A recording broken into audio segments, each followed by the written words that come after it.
नमस्कार दर्शकों, मैं हूं डॉक्टर प्रतीक शर्मा। मैं न्यूरोलॉजिस्ट हूं बंसल हॉस्पिटल भोपाल में। आज अपनी जो श्रृंखला चल रही है न्यूरोलॉजिकल बीमारी के बारे में जानकारी साझा करने की, उसमें अपने चैनल पर आज मैं बात करना चाहूँगा अल्जाइमर डिसीज़ पे, डिमेंशिया पर। तो क्या होता है डिमेंशिया? क्या भूलने की बीमारी, हर भूलने की बीमारी में डिमेंशिया हो सकती है? क्या ये कुछ अलग है? क्या हमें रोज़मर्रा की चीज़ें जो भूल जाते हैं वो डिमेंशिया हो सकती हैं? तो इस बारे में आज हम विस्तार से चर्चा करेंगे। तो भूलने की आदत सभी को होती है, सभी को लोग भूल जाते हैं। पर भूलने की बीमारी के बारे में जब हम डिमेंशिया कहते हैं, 2-3 बातें ज़्यादा होंगी। आमतौर पे बहुतायत में ये ओल्ड एज में ही देखा जाता है, 60 प्लस की उम्र में, 70 के आसपास ही। इसका जो भूलने की बीमारी का जो सीवियरेस्ट फॉर्म है उसे डिमेंशिया कहते हैं। जब भूलने के साथ आपकी रोज़मर्रा की चीज़ों में व्यवधान आने लगे, आप उसके साथ कुछ आपकी कॉग्निटिव स्किल्स होती हैं, जैसे हम नामों को भूल जाएँ, हम अपने गणित को भूल जाएँ और हम अपने रास्तों को भूल जाएँ, और ये सब के साथ आपके पहले के लेवल से चीज़ें डाउन होनी चाहिए। तो एक तरह से आपका कॉग्निटिव लेवल भी नीचे जाना चाहिए भूलने की बीमारी के साथ, और ये आपके रोज़मर्रा के कामों में व्यवधान करे तो ये डिमेंशिया को क्वालीफाई करता है। तो डिमेंशिया हमारी तरह से उसमें जो सबसे कॉमन टाइप है दुनिया वर्ल्ड वाइड, वो अल्जाइमर डिसीज़ है। उसी के लिए दवाइयाँ अवेलेबल हैं, कुछ उसके प्रोग्रेशन रोकने की दवाइयाँ में, कुछ नई दवाई भी आने वाली हैं जो शुरुआत में दी जाए तो बीमारी को कुछ हद तक रोक के ख़त्म या स्लो तो बहुत ही आराम से किया जा सकता है। आगे हो जाने पर भी कुछ दवाई दे सकते हैं, इसका आपका व्यवहारिक फ़र्क कम हो जाएगा, उससे आपकी व्यवधान नहीं होंगे, आप रोज़मर्रा की चीज़ें अच्छे से कर पाएंगे और ये बेहतर हो पाएंगे। पर ये तो अल्जाइमर के बारे में हर कोई थोड़ा बहुत जानता भी है और शायद उस बारे में कुछ नॉलेज भी रखता है या उस पर एक्शन भी लेता है। दूसरे बार आता है जो हमारे भारतवर्ष में ज़्यादा कॉमन है, जिसे हम कहते हैं वैस्कुलर डिमेंशिया।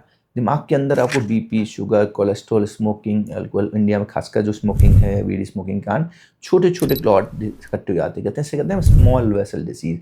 जिनके अंदर वाइट वाइट निशान रहते हैं। हम मरीज से कहते हैं क्या हमको लकवा हो, कहते हैं साहब हमको कोई लकवा नहीं हुआ, बस अभी तो हमें रोज़मर्रा के कामों में व्यवधान आने लगा है, मैं भूल जाता हूँ, मैं काम नहीं कर पाता हूँ, मुझको यूरिन की दिक्कत आती है, चलने में दिक्कत है, मुझे लगा मुझे घुटनों की समस्या है, मेरे लोग स्पाइन की समस्या है, कुछ उसमें मिल भी जाती हैं, उस कारण मैं परेशान होता रहा। पर आज आके लग रहा है कि अब मैं थोड़ा भूलने लगा हूँ, ये सब चीज़ें आपस में जुड़ी हुई हैं। तो ये वैस्कुलर डिमेंशिया या वीसीआई, वैस्कुलर कॉग्निटिव इम्पेयरमेंट हो सकता है। ये दूसरा बड़ा कारण है। और कुछ और कारण होते हैं जिसे हम फ्रंटो टेम्पोरल डिमेंशिया कहते हैं, उसमें बिहेवियर इश्यूज आते हैं। तो अगर आपको लगता है किसी व्यक्ति को कि इस तरह की कुछ समस्या आ रही है, अचानक से व्यक्ति की पर्सनैलिटी चेंज हो गई है, 50 के आसपास ही है और उसको ऐसी कोई बीमारी भी नहीं है, पर वो लगातार चेंज होता जा रहा है, तो क्या वो कुछ गड़बड़ी हो सकती है? तो एक बार ज़रूर अपने न्यूरोलॉजिस्ट से सलाह लें कि अमुक व्यक्ति के व्यवहार में काफ़ी फ़र्क है, उसकी पर्सनैलिटी काफ़ी चेंज हो गई है, कुछ कई बार वो अपने सोशल लाइफ में ही बहुत अजीब-सा बिहेव कर रहा है, तो उसको कुछ डिमेंशिया या उसके रिलेटेड डिसऑर्डर हो सकता है। और डिमेंशिया जब बात की जाती है तो हमेशा बात करना चाहिए जो ट्रीटेबल कॉज़ की। तो हो सकता है मेरे जो भूलने के कारण है, मेरे थायराइड डिस्फंक्शन है के कारण हो, ये सबसे कॉमन कारण है जिसका आप भूलने की आदत में शुमार हो सकता है। कुछ विटामिन बी12 की कमी के कारण भी ऐसा हो सकता है। आपकी अगर एडिक्शंस हैं कि अगर आप बहुत अल्कोहल का कंजम्पशन करते हैं तो ये भी आपकी चीज़ों को बढ़ा सकता है। पहले कभी सर में चोट लगी थी तो वो भी कर सकता है। और अगर आपको कुछ तरह के इन्फेक्शंस होते हैं, अनकॉमन कारण होते हैं, वो भी अगर रैपिडली आपको लग रहा है कि आपका व्यवहारिक फ़र्क, भूलने की आदत बढ़ती चली जा रही है, तो ये भी इसे हम कहते हैं रैपिडली प्रोग्रेसिव डिमेंशिया। 1 साल के अंदर ये चीज़ें बढ़ रही हैं, तो इसमें कुछ ट्रीटेबल कारण या कुछ नॉन ट्रीटेबल कारण होते हैं, पर उनका कारण अल्जाइमर ना होकर कुछ और हो सकता है। तो उसके लिए आपको आइडेंटिफाई करना चाहिए, उनके लिए डायग्नोसिस करनी चाहिए, उनके लिए प्रॉपर ट्रीटमेंट लेना चाहिए, तो आप नॉर्मल हो सकते हैं। तो जैसे मैंने कहा डिमेंशिया का इलाज संभव है। ये एक तरह की डेड एंड डिसीज़ नहीं है, इसमें भी कुछ इलाज के उपाय संभव हैं। बेहतरी करने की उसमें संभावनाएँ हैं, उसका इलाज किया जा सकता है। व्यक्ति का इलाज से उसकी कम से कम व्यक्ति के ज़िंदगी बेहतर की जा सकती है, क्वालिटी ऑफ लाइफ बेटर की जा सकती है, और घर वालों को भी उनके मरीज़ की केयर करने में सुविधा हो सकती है। क्योंकि कई बार देखा गया है कि डिमेंशिया के मरीज़ की करते-करते घर वाले ही थोड़े से वो मरीज़ से कटाव हो जाता है। इसे केयर गिवर बर्नआउट कहते हैं। तो ये भी एक अवस्था आ सकती है आपकी। और एक और चीज़ होती है कि अगर आपको डिमेंशिया, कई बार मरीज़ की एडवांस भूलने की स्थिति को हम मानते हैं कि उसके एज रिलेटेड प्रॉब्लम है। एज रिलेटेड डिमेंशिया भी होता है, पर उसमें इतना ज़्यादा नहीं होगा कि आपके सब चीज़ों में रुकावट आ जाए, कॉग्निटिव स्किल्स आपकी काफ़ी नीचे चले जाएँ। अगर ऐसा लगता है कि व्यक्ति की कम उम्र में 60 के आसपास उसकी कॉग्निटिव स्किल्स नीचे जा रही हैं, तो डिमेंशिया की शुरुआत हो सकती है। पर कई बार जैसे मैंने कहा कि व्यवहारिक फ़र्कों प्योर साइकेट्रिक मैनिफेस्टेशन से व्यक्ति अचानक से अवसाद मिलने लगे जबकि लाइफ ठीक चल रही है, अचानक से उसके मन में कुछ अजीब से विचार आने लगें, कभी वो हेलुसिनेशंस मति भ्रम होने लगे या किसी प्रकार के वो शक में जाने लगे, जैसे डिल्यूजन में जा रहा है। तो अगर ऐसा भी हो रहा है तो हो सकता है वो किसी न्यूरोलॉजिकल इलनेस की शुरुआत में हो।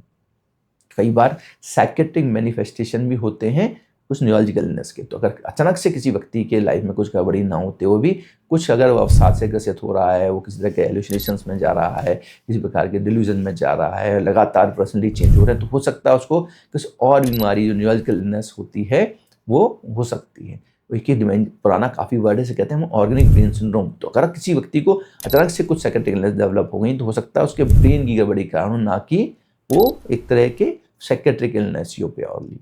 तो इसलिए कई बार आपको लगता है कि ऐसी कुछ समस्याएं हैं तो अपने अगर साइकेट्रिक इश्यूज़ हैं तो साइकेट्रिस्ट से सलाह लें। वो आपको आइडेंटिफाई करेंगे, उनको लगता है न्यूरोलॉजिस्ट की इन्वॉल्वमेंट की ज़रूरत है तो उनको रेफ़र कर देंगे, उनको इन्वॉल्व कर लेंगे। पर जो भी कहा, सभी बीमारियों का इलाज संभव है, दवाइयाँ अवेलेबल हैं, केवल जानकारी करना, सही डॉक्टर तक पहुँचना, सही जगह तक पहुँचना ही आपका एकमात्र काम रह जाता है। तो अगर ऐसा कुछ भी है तो अपने डॉक्टर से सलाह लें, सही उचित इलाज लें और स्वस्थ जीवन जिएँ। और जैसे मैंने कहा है ना, हमारे चैनल को सब्सक्राइब करें, वीडियो पसंद आता है उसे लाइक करें और शेयर करें। धन्यवाद।